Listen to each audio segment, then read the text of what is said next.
لوٹ آؤ قرآن اور صاحب قرآن کی طرف۔ روزانہ درس قرآن جامعہ مسجد حضرت بابا فتح شاہ رحمۃ اللہ علیہ بعد نماز فجر۔ آئیے سنتے ہیں علامہ صاحبزادہ طاہر منظور مرتضی کی زبانی۔ اعوذ باللہ من الشیطان الرجیم، بسم اللہ الرحمن الرحیم۔ الم تر کیف فعل ربک باصحاب الفیل الم یجعل کیدہم فی تضلیل وارسل علیہم طیرا ابابیل ترمیہم بحجارۃ من سجیل فجعلہم کعصف مأکول۔ صدق اللہ العظیم۔ یاران گرامی، آج کے سبق میں ہم سورہ الفیل پڑھ رہے ہیں، جو ترتیب کے اعتبار سے قرآن پاک کی 105 نمبر سورت ہے، اور یہ سورہ مبارکہ مکہ شریف میں نازل ہوئی، اور اسلام کے ابتدائی دور میں ہی، آغاز میں ہی یہ سورہ مبارکہ نازل ہو گئی تھی۔ اس سورہ مبارکہ کا جو پس منظر ہے وہ بڑا حیران کن اور بڑا دلچسپ پس منظر ہے، اور ہوا دراصل یوں کہ یمن کے اندر ابرہہ نام کا ایک بادشاہ تھا۔ خیر، اس کی ایک پوری تفصیل ہے کہ وہ کس طرح بادشاہ بنا، وہ یمن کی آباد کیسے ہوئی، خیر وہ ایک لمبی بات ہے۔ یمن کا ابرہہ نامی بادشاہ جو مذہب کا عیسائی تھا، اور اس نے یمن اور اس کے دائیں بائیں بڑی تیزی کے ساتھ اس نے گرجے کلیسا اس نے تعمیر کروائے تھے، اور یمن کے شہر صنعاء کے اندر اس نے ایک مرکزی کلیسا تعمیر کروایا، مرکزی گرجا گھر تعمیر کروایا، اور اس پہ اپنے شاہی بجٹ کا بہت بڑا حصہ خرچ کیا، اور بڑا عالی شان اس کو تعمیر کرایا خوبصورتی کے ساتھ، اور یعنی جس قدر یہ اس کو اچھا بنوا سکتا تھا اس نے بہت بڑا اور بڑا خوبصورت وہ بنوایا۔ اور اس کا وہ مرکزی کلیسا بنانے کا مقصد یہ تھا کہ پورے عرب کے اندر، اب یمن چونکہ مکہ شریف سے کوئی بہت زیادہ دور نہیں تھا، تو پورے عرب کے اندر بیت اللہ شریف کی جو ایک اہمیت تھی، اور لوگوں کا بیت اللہ شریف کا حج کرنا، طواف کرنا، یا بیت اللہ شریف کے ساتھ جو لوگوں کی عقیدت تھی، اس کو ختم کرنے کے لیے، اس کو توڑنے کے لیے اس نے یہ مرکزی کلیسا بنوایا تھا کہ لوگوں کا رجحان بیت اللہ سے ہٹ کر تو اس کلیسے کی طرف ہوگا۔ اور یہ بیت اللہ تو پرانی سی ایک عمارت ہے اور کوئی خاص خوبصورت بھی نہیں، اس زمانے میں جس طرح کا سادہ سا ایک کمرہ ہے، اور میں اس کے مقابلے میں یہ بہت ہی عالی شان اور خوبصورت کلیسا تعمیر کروا رہا ہوں۔ تو پھر یہ لوگوں کو باقاعدہ دعوت بھی دیتا تھا کہ آپ آئیں اور ایک دفعہ وزٹ کر کے دیکھیں، ایک دفعہ آپ آ کے دیکھیں کتنا خوبصورت ہے۔ بہرکیف یہ اپنی اس کوشش میں لگا ہوا تھا کہ مکہ شریف کے کچھ لوگ جیسے تجارت کی غرض سے یا ویسے آنا جانا ہوتا ہے، یمن کی طرف آئے، اور انہیں اس کی ساری صورتحال کا پتہ لگا کہ ابرہہ نے یہ فلاں کلیسا بنوایا ہے، اور اس کے پیچھے اس کے یہ مقاصد ہیں کہ بیت اللہ شریف کو لوگ چھوڑ کر اس کی طرف آئیں اور یہاں آ کے حج کیا کریں۔ بڑی سہولتیں بھی اس نے ساتھ میں رکھی، آپ کو یہ فری ملے گا، یہ فری ملے گا۔ بہرکیف اس زمانے کے اعتبار سے جتنا وہ اس کو سٹیبل کر سکتا تھا اس نے اس کو کیا۔ مکہ سے کچھ لوگ آئے تو انہوں نے جب اس کو دیکھا تو ایک نفرت اور ایک جو قدرتی غصہ تھا، ظاہری بات ہے بیت اللہ شریف کو آج کا نہیں تھا، اور ان کا نسلوں سے تعلق تھا بیت اللہ شریف کے ساتھ اپنے مذہب کے اعتبار سے، چونکہ یہ سرکار علیہ الصلوۃ والسلام کی ولادت سے بھی پہلے کا واقعہ ہے۔ وہ لوگ آئے، انہوں نے آ کے دیکھا کہ اچھا یہ ہمارے بیت اللہ کے مقابلے میں یہ اس نے بنایا ہے، تو وہاں کچھ لڑکوں نے اس کلیسے کے اندر قضائے حاجت کر دی، یعنی وہاں غلاظت وہاں پھیلا دی اور کر کے تو وہاں سے نکل گئے۔ اب ابرہہ جو تھا یہ ذہنی طور پر ویسے بھی بیت اللہ شریف کے خلاف تو تھا کہ اس کو ختم کیا جائے اور اس کو میرے کلیسے کو مرکز بنایا جائے، اوپر سے سمجھ لو کہ جلتی پر تیل چھڑکنے کا ایک کام یہ ہوا کہ وہ لڑکے نے وہاں پہ غلاظت کر دی۔ اب جب ابرہہ کو پتہ چلا تو یہ بڑا آگ بگولا ہوا اور بڑے طیش میں آ کے اس نے ایک بڑا شاندار لشکر تیار کیا اور کہا کہ اس بسیدہ پتھروں کی عمارت کے مقابلے میں میرے عالی شان کلیسے کے ساتھ یہ حرکت کرنے والے تو میں ابھی دکھا دیتا ہوں کہ تمہاری کیا اوقات ہے، اور چند دنوں کے اندر میں تمہارے اس قبلے کو اور اس کعبے کو میں تہس نہس کر دوں گا، معاذ اللہ، جو بھی اس کے اپنے گمان میں تھا۔ اس نے ایک بڑی زبردست فوج تیار کی جس میں 12 لشکری ہاتھی تھے، عام ہاتھی نہیں، جو جنگجو ہاتھی ہوتے ہیں، 12 ہاتھی تھے اور بقیہ کوئی دوسرا ساز و سامان تھا۔ یہ ایک بڑی لمبی تفصیل ہے کہ جب وہ رستے سے نکلا تو کافی سارے لوگوں نے رستے میں بھی اس پر حملہ کیا۔ اب وہ مختلف جگہوں پر مختلف قبیلے کے لوگ تھے جن کو پتہ چل رہا تھا کہ یہ خانہ کعبہ گرانے کے لیے جا رہا ہے، تو رستے میں بھی حملے ہوتے رہے، لیکن وہ خیر اس کا لشکر مضبوط تھا اور یہ ان کو مار دیتا رہا اور ان کے لوگوں کو قید کر کے اپنے ساتھ لے جاتا رہا۔ المختصر یہ کہ یہ خانہ کعبہ کے باہر رستے میں طائف میں بھی ویسے رکا۔ طائف والے سمجھے شاید ہمارا مندر گرانے آیا ہے، تو اس نے ان کو یقین دہانی کرائی نہیں، میرا ارادہ آگے کا ہے۔ تو پھر طائف والوں نے بھی اس کی حمایت کی اور اپنے کچھ بندے ساتھ بھیجے اور کچھ رستہ بتانے والے بھی ساتھ بھیجے۔ بہرکیف یہ جب مکہ شریف سے تھوڑا باہر رک گیا، اس نے وہاں اپنے خیمے ویمے لگا لیے اور اپنے فوجیوں کو اس نے مار دھاڑ کرنے کے لیے مکے میں بھیجا کہ جاؤ، جو کوئی جانور نظر آئے، کوئی بکری، کوئی اونٹ، جو بھی تمہیں کوئی مال و زر نظر آتا ہے تو اسے پکڑ کے اسے قبضے میں کر کے لے آؤ۔ اس کے لوگ گئے وہاں، مار دھاڑ کی اور کرا کے یہ سارے وہ اپنا جو بھی مال جمع ان کے پاس ہوا وہ لے کر اپنے خیموں کے پاس آ گئے۔ پھر ابرہہ نے اپنا ایک نمائندہ بھیجا مکہ شریف کے جو سردار حضرت عبد المطلب سرکار کے جو دادا جی تھے ان کے پاس بھیجا کہ ان سے جا کے بات کرو کہ تم یہ سارا معاملہ ختم کر دو، یہاں سے نکل جاؤ اور میرا ارادہ بیت اللہ شریف کو گرانے کا ہے۔ عبد المطلب کے ساتھ آ کے بات چیت کی تو حضرت عبد المطلب نے کہا کہ ٹھیک ہے، جو تمہارا ارادہ ہے تم کرو، ہمیں کوئی مسئلہ نہیں، اور لیکن ہمارا جو مال تم جمع کر کے لے گئے ہو، قبضہ کر کے لے گئے ہو، وہ ہمیں واپس کر دو۔ اب اسے بڑی حیرت ہوئی، یہ حضرت عبد المطلب کو لے کر ابرہہ کے خیمے میں آ گیا۔ وہاں پر جب حضرت عبد المطلب اس خیمے میں داخل ہوئے، ابرہہ اپنے تخت پر بیٹھا تھا۔ روایتوں میں لکھا ہے کہ حضرت عبد المطلب کا حسن، خوبصورتی، آپ کا جمال دیکھ کر ایک دفعہ قدرتی طور پہ ابرہہ ہل گیا اور اپنا تخت چھوڑ کر نیچے زمین پر حضرت عبد المطلب کے ساتھ بیٹھ گیا۔ اب حضرت عبد المطلب عربی بولنے والے تھے اور یہ ابرہہ جو تھا یہ عربی نہیں بولتا تھا، یہ عبرانی زبان کا، یہ بعض روایت میں سریانی زبان کا بھی آیا کہ یہ سریانی زبان بولتا تھا۔ درمیان میں ایک ترجمان بیٹھ گیا، یہ بات چیت شروع ہوئی۔ ابرہہ نے کہا کہ میں بیت اللہ کو گرانے کے ارادے سے آیا ہوں اور تم سردار ہو اس مکے کے، تو بتاؤ اب جنگ کرنی ہے یا تم بغیر جنگ کے ہی ہتھیار ڈالتے ہو؟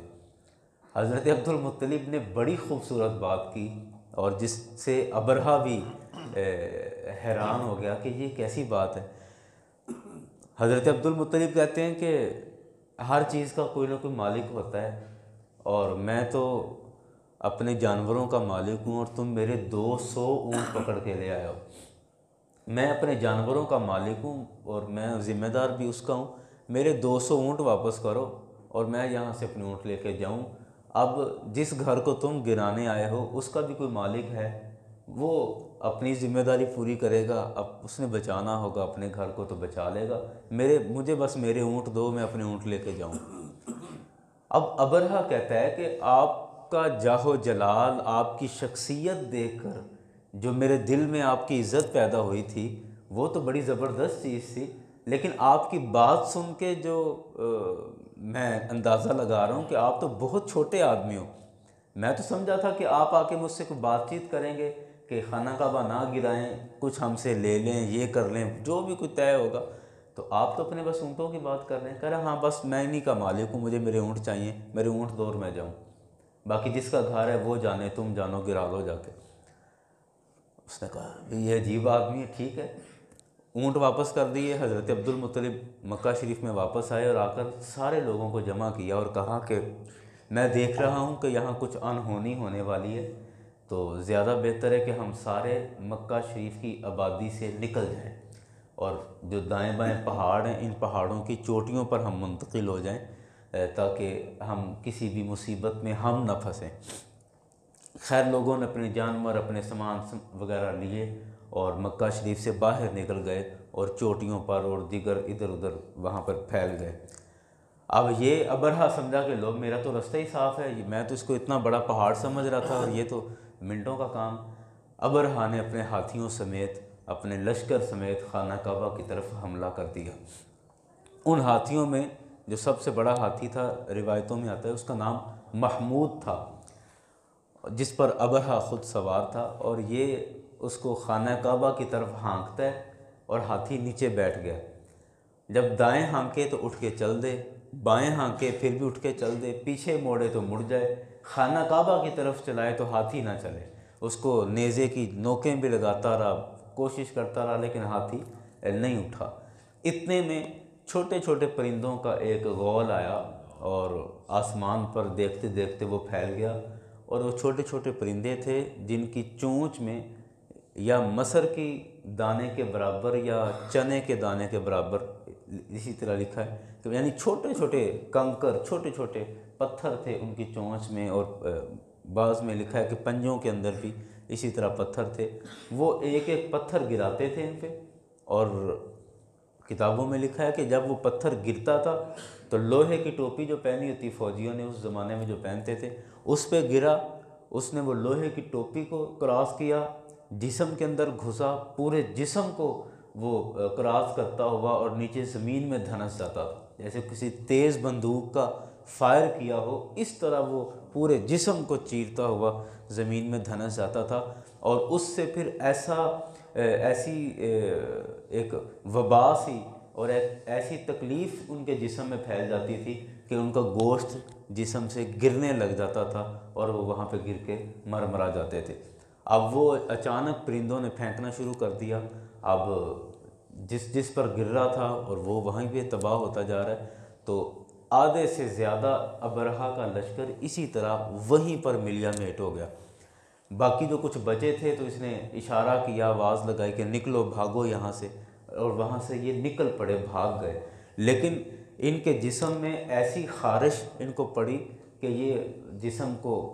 خارش کرتے کرتے ان کے جسم بدبودار ہو گئے، گوشت گل سڑ گیا، اور واپسی یمن میں ان کے لشکر کا کوئی بھی بندہ نہیں پہنچ سکا، رستے میں سارے مرا گئے۔ صرف ابرہہ بادشاہ جو تھا یہ یمن تک پہنچ سکا، لیکن جیسے یہ اپنے شفا خانے میں گیا اور حکیموں نے اس کا علاج شروع کیا تو یہ علاج سے پہلے یہ بھی مر چکا تھا، اس کا سینہ جو تھا وہ پھٹ گیا تھا، اور اس طرح کر کے یہ اپنے انجام کو پہنچا۔ اس طرح کر کے اللہ تعالیٰ نے اپنے گھر کی حفاظت فرمائی، اور اس واقعے کو بیان کرنے کے لیے قرآن پاک میں یہ صورت بیان کی گئی ہے۔ یہ واقعہ محرم شریف کے اندر ہوا۔ اب محرم کے بعد سفر اور پھر ربیع الاول، ربیع الاول شریف میں سرکار علیہ الصلوۃ والسلام کی ولادت ہوئی، اور اسی سال یعنی کوئی 2 مہینے پہلے یہ واقعہ پیش آیا تھا، سرکار علیہ الصلوۃ والسلام کی ولادت کے تقریباً 2 مہینے پہلے۔ اب ہم ترجمہ کر لیتے ہیں، بات ساری بیان ہو چکی ہے۔ فرمایا الم ترا، اب یہ بھی عجیب بات ہے کہ اللہ تعالیٰ فرماتا ہے اے حبیب کیا آپ نے نہیں دیکھا، الم ترا آپ نے نہیں دیکھا، کیف فعل ربک کہ کیا سلوک کیا آپ کے رب نے باصحاب الفیل، وہ ہاتھی والوں کے ساتھ۔ کیا آپ نے نہیں دیکھا؟ بھی دیکھا کیسے؟ سرکار کی ولادت سے پہلے یہ واقعہ ہو چکا ہے، لیکن اللہ تعالیٰ نے کوئی بھی چیز اپنے حبیب سے پوشیدہ نہیں رکھی، چھپا کے نہیں رکھی۔ حالانکہ ایسے تو اسے ہی کہا جا سکتا ہے کہ جو موقع پر موجود ہو کہ کیا آپ نے نہیں دیکھا تھا وہاں پہ ایسا ہوا تھا؟ تو اللہ فرماتا ہے الم تری کیف فعل ربک باصحاب الفیل، اے حبیب کیا آپ نے نہیں دیکھا کہ آپ کے رب نے ان ہاتھی والوں کے ساتھ کیا کیا؟ الم یجعل کیدہم فی تضلیل، کیا اللہ نے ان کے دھوکے کو، ان کے مکر کو خاک میں نہیں ملا دیا، ان کے دھوکے کو رسوا نہیں کر دیا؟ وَأَرْسَلَ عَلَيْهِمْ طَيْرًا، اور بھیج دیے ان پر پرندے، ابابیل، جھنڈ کے جھنڈ۔ یہاں ایک غلط فہمی کا میں ازالہ کرنا چاہتا ہوں۔ ہمارے ہاں عام طور پہ سمجھا جاتا ہے کہ وہ ابابیل پرندے کا نام تھا، وہ ابابیل پرندے کا نام تھا جس کو وہاں بھیجا گیا، حالانکہ ایسا نہیں ہے۔ پرندے کے لیے لفظ آیا طیرن، پرندے بھیجے تھے۔ ابابیل کا مطلب ہے گروپ کی صورت میں، کہ وہ گروپ کی صورت میں پرندے بھیجے تھے۔ اب وہ پرندے کا نام کیا تھا، کون سا پرندہ تھا، قرآن پاک نے بیان نہیں فرمایا، صرف اتنا کہا کہ وہ گروپ کی صورت میں، جھنڈ غول کی صورت میں وہ پرندے بھیجے تھے۔ ابابیل پرندے کا نام نہیں ہے۔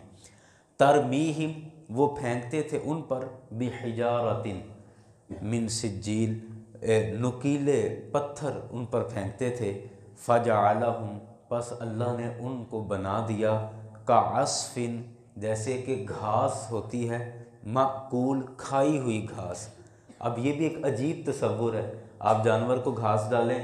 اور جانور گھاس کھا کے، اور بقیہ جو گھاس بچتا ہے جو پیروں تلے روندا ہوا اور جس میں کوئی گوبر بھی، اور اس میں پیروں کے نیچے آ کے جو ادھر ادھر جس طرح کا گھاس ہوتا ہے، اس کی کیفیت بیان فرمائی کہ اللہ فرماتا ہے کہ ان پتھروں کے بعد اس لشکر کی حالت ایسے ہو گئی جیسے جانوروں کو گھاس ڈالا ہو تو وہ گھاس کھانے کے بعد جو بقیہ جو بچتا ہے جو پیروں تلے کچلا جاتا ہے اور بکھرا ہوا گھاس ہے، اس طرح وہ سارا لشکر پڑا ہوا تھا۔ فجعلہم کعصف مأکول، بس اللہ نے بنا دیا ان کو کھائے ہوئے گھاس کی طرح، کھائے ہوئے بھوسے کی طرح ان کو بنا دیا۔ یہ 5 آیتیں تھیں سورہ فیل کی، اور اس کا پس منظر بہت زیادہ